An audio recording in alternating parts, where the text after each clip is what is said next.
అందరికి కూడా నమస్కారము. రాజకీయాల్లో గెలుపోవటములు సహజము. కానీ గత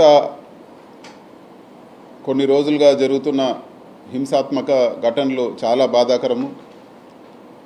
రాజకీయాలు ఎలక్షన్ల వరకే ఉండాలి, కానీ దాని తర్వాత కూడా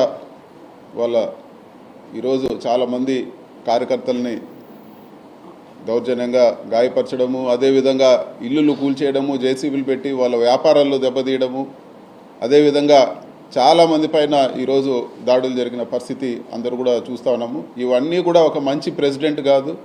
అధికారం ఇప్పుడు కూడా శాశ్వతం కాదు. ఎన్నో పార్టీలు ఎంతోమంది అధికారంలోకి వచ్చారు, పోయారు.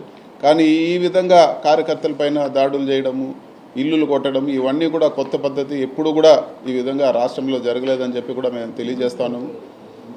ప్రజలు మ్యాండేట్ ఇచ్చారు మీకు.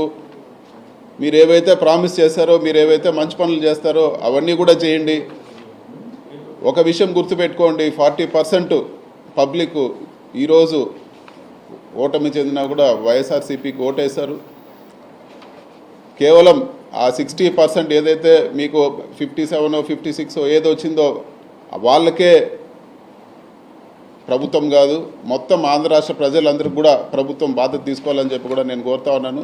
ఇలాంటి ఘటనలు అన్నింటి కూడా ఇమ్మీడియట్గా లా అండ్ ఆర్డర్ అన్నీ కూడా చక్కదిద్ది ఇలాంటి ఘటనలు జరగకుండా తగిన చర్యలు తీసుకోవాలని చెప్పి కూడా మేము కోరుతాము. అదేవిధంగా ఈరోజు పార్లమెంటరీ పార్టీ మీటింగ్ పెట్టుకొని ఇవన్నీ కూడా అందరికీ, పెద్దలందరికీ కూడా, ప్రెసిడెంట్ గారికి, ప్రధానమంత్రి గారికి, హ్యూమన్ రైట్స్కి, వాళ్ళందరికీ కూడా ఈ ఇష్యూస్ ఏవైతే ఘటనలు జరిగినాయో ఇవన్నీ కూడా వాళ్ళ దృష్టికి తీసుకుపోతామని చెప్పి కూడా నేను తెలియజేస్తాను.